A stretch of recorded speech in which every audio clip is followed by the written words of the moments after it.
Gerakan non-blok. Pengertian gerakan non-blok. Gerakan non-blok merupakan suatu organisasi yang terdiri dari 100 negara-negara yang menganggap bahwa dirinya tidak beraliansi dengan kekuatan besar apapun. Dilatar belakangi adanya ketegangan dunia semakin meningkat akibat persaingan antara non-blok barat dan blok timur, dan juga dilatar belakangi oleh situasi setelah Perang Dunia II. Saat terjadi Perang Dingin antara Amerika Serikat (AS) dan Uni Soviet, dua kubu tersebut saling berebut pengaruh dan yang menjadi sasaran adalah negara-negara berkembang yang baru saja merdeka seperti Indonesia dan India. Tujuan utama dari gerakan non-blok adalah mengupayakan hak untuk menentukan nasib sendiri, kemerdekaan nasional, kedaulatan, dan integritas negara anggota. Selain itu, gerakan non-blok juga menantang apartheid dan tidak memihak fakta militer manapun. 1. Menghormati hak-hak dasar manusia dan tujuan-tujuan serta asas-asas yang termuat di dalam piagam PBB. 2. Menghormati kedaulatan dan integritas teritorial semua bangsa. 3. Mengakui persamaan semua suku, bangsa, dan persamaan semua bangsa, besar maupun kecil. 1. Ir Soekarno Indonesia. 2. Joseph Broz Tito Yugoslavina. 3. Gamal Abdul Nasser Mesir. 4. Jawaharlal Nehru India.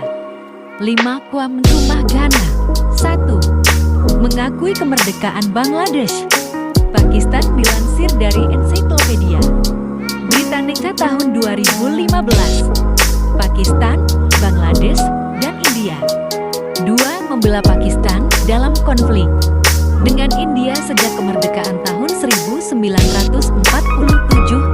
India berkonflik dengan Pakistan karena keduanya memperebutkan Kashmir. 3.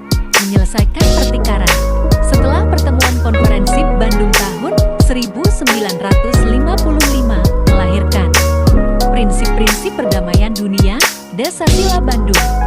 Tahun 19 Juli tahun 1956 diadakan penandatanganan Deklarasi Perdamaian. Cita-cita Nehru dan pemimpin lain dari negara baru merdeka di wilayah dunia ketiga untuk menjaga kemerdekaan, bukan bertujuan untuk mengimbangi kekuatan blok timur dan barat. Konflik ICE-FACE telah memecah dunia menjadi dua pengaruh kekuatan ideologi yang mengancam kemerdekaan negara yang baru berkembang. GNB hadir sebagai jalan tengah menghindari konflik dengan merangkul negara-negara yang berkepentingan sama untuk mencegah terjadinya perang yang lebih besar. Pertama kali dilaksanakan tahun 1961 di Beograd, Yugoslavia. Pertemuan dilaksanakan setiap 3 tahun masa normal.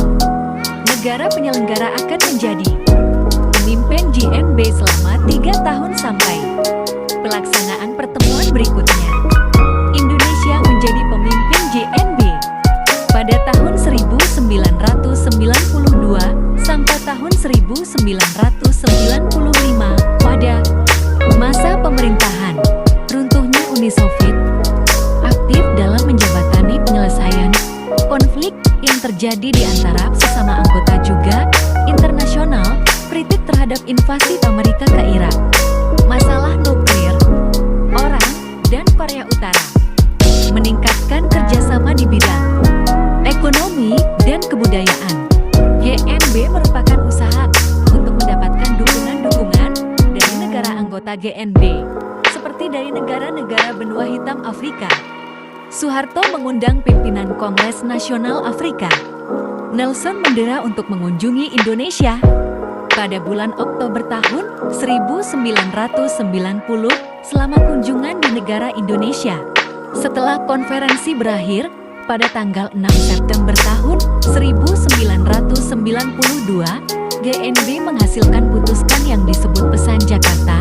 Pesan Jakarta ini sendiri dirumuskan oleh mantan Menteri Luar Negeri Indonesia, Mokhtar Kusumatmaja.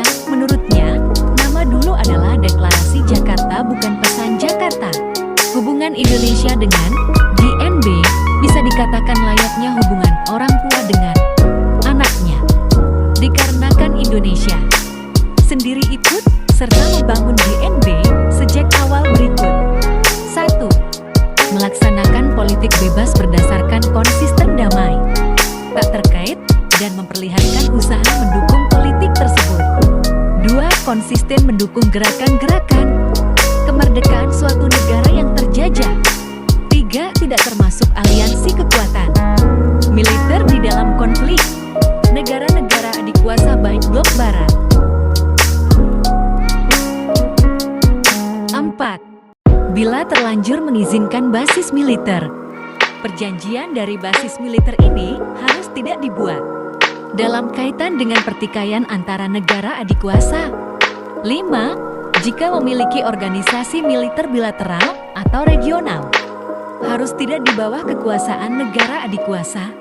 Pada masa Orde Baru sendiri kebijakan politik luar negeri, termasuk bidang dalam pemerintahan Orba yang dijadikan sebagai instrumen untuk mencapai kepentingan nasionalnya, hal yang terpenting dan menjadi prioritas dalam politik luar Orba adalah pembangunan dan stabilitas. Orde Lama atau masa demokrasi terpimpin menjadikan politik luar negerinya sebagai alat untuk condong ke blok timur. Hal ini kemudian diubah oleh Oda, salah satunya memutuskan hubungan diplomatik dengan Republik Rakyat Tiongkok (RRT). Pada masa Orde Baru kerjasama Indonesia dengan organisasi Gerakan Non-Blok JNB. JNB semakin ditingkatkan sehingga membuat Soeharto menjadi pemimpin organisasi JNB. Pada konferensi tingkat tinggi ke-10 yang diselenggarakan di Jakarta,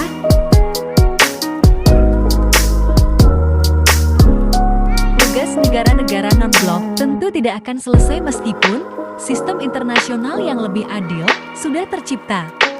Anggota GNB juga harus bisa menciptakan struktur domestik serta tata regional yang adil dan damai bagi negara-negara miskin agar mencegah timbulnya konferensi atau agresi militer.